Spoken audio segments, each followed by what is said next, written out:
Olá, pessoal, tudo bem? Hoje daremos continuidade ao assunto que nós iniciamos há dois vídeos atrás. Então, esse é o terceiro e último vídeo falando sobre diabetes, tá? E hoje nós vamos falar mais especificamente sobre a diabetes gestacional.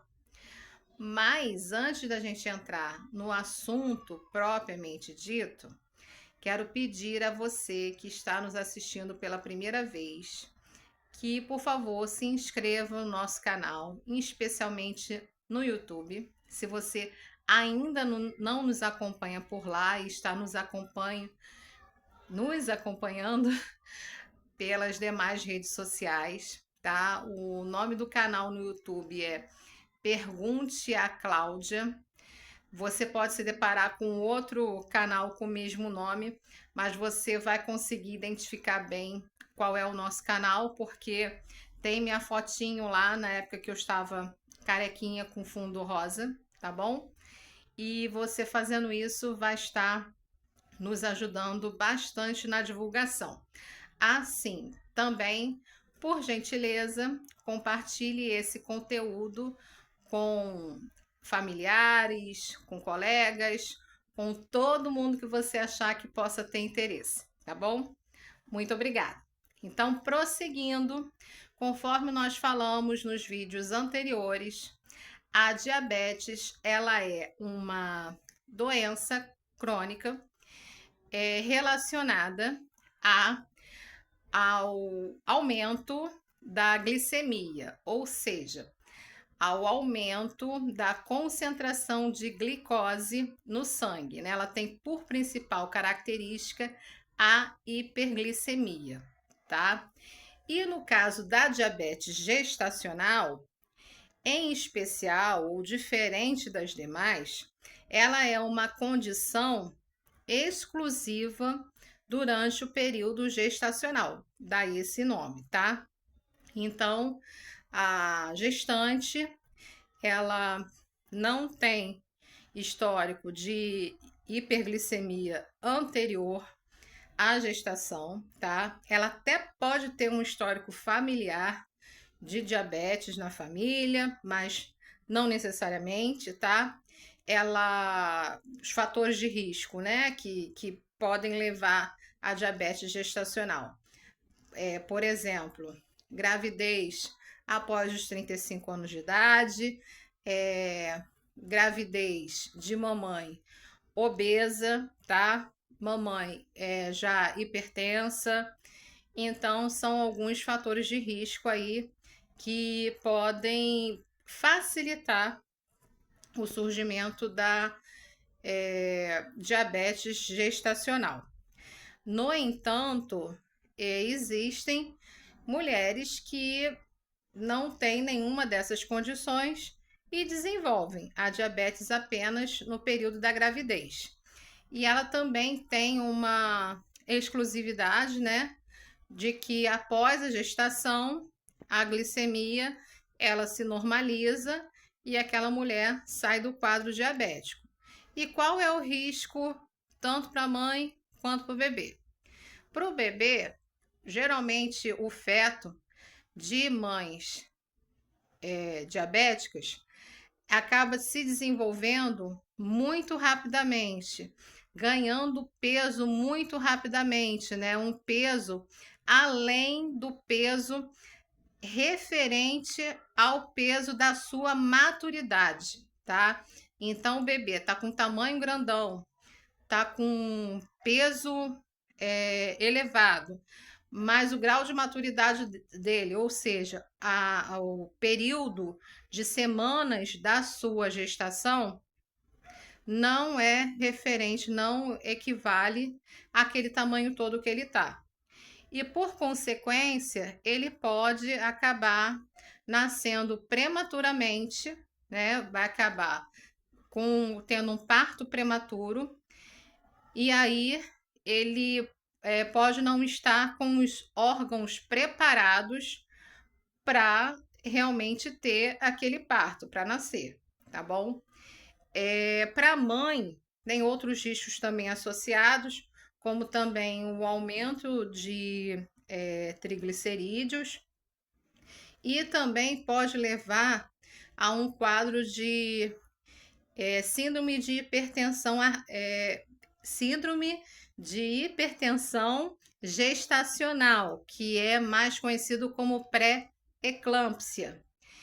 E a pré-eclâmpsia, ela é muito perigosa, porque para a mãe pode levar a quadros de acidentes vasculares e esses acidentes vasculares podem levar até mesmo a convulsões, a quadros de coma e até a morte, tá?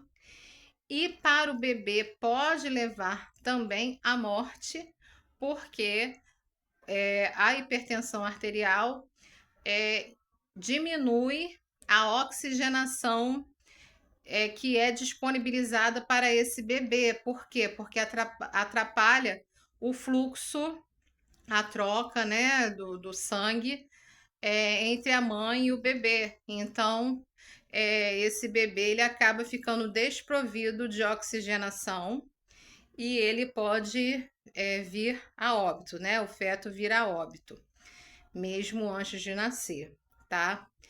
E o que causa, Cláudia, esse quadro de diabetes gestacional? Principalmente desenvolvido por conta de alguns hormônios que são produzidos pela placenta.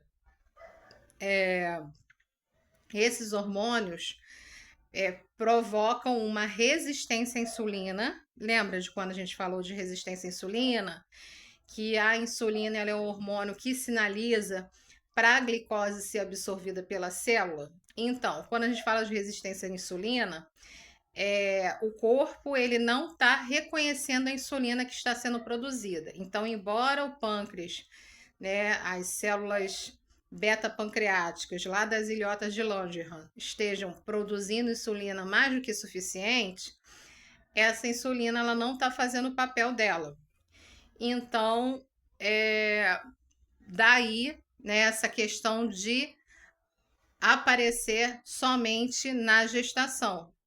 E logo após o parto, com a saída da placenta, então o organismo volta ao normal. E qual é o tipo de tratamento, Cláudia, que é oferecido, né, para a mãe? Então, a gestante, ela precisa ter uma alimentação super regrada, bem rigorosa, né, em relação à absorção, principalmente de carboidratos, tá? E em alguns casos é prescrita até mesmo medicação oral para controlar esse aumento da glicemia. Mas tudo isso é feito lá com acompanhamento médico, daí a importância também do exame pré-natal, tá? Então, mulheres, não abram mão desse direito seu e do seu bebê, que é fazer os exames pré-natal, tá? O exame pré-natal, ele vai tanto monitorar a glicemia, a pressão arterial, quanto também fatores nutricionais, se está tendo ganho de peso, evoluindo direitinho, tanto você quanto o bebê, tá? Então, não abra mão disso, tá bom? Pessoal, hoje então eu finalizei os 3 tipos que nós havíamos planejado, né, de conversar.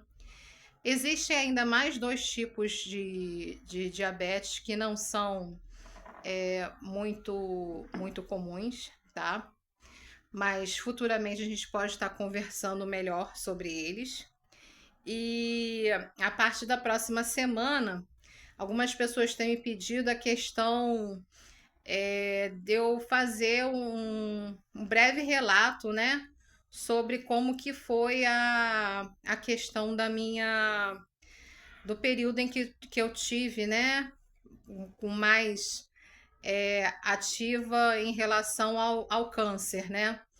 a questão da enfermidade propriamente dita. Eu já fiz um vídeo falando um pouco sobre isso, mas eu vou fazer agora um resumão de tudo que aconteceu até aqui, tá? Até o período em que eu estou passando agora, e vou estar compartilhando com vocês, tá bom? Então, um beijo para todos e não se esqueçam que Deus é bom em todo tempo e em todo tempo Deus é bom. Tchau, tchau.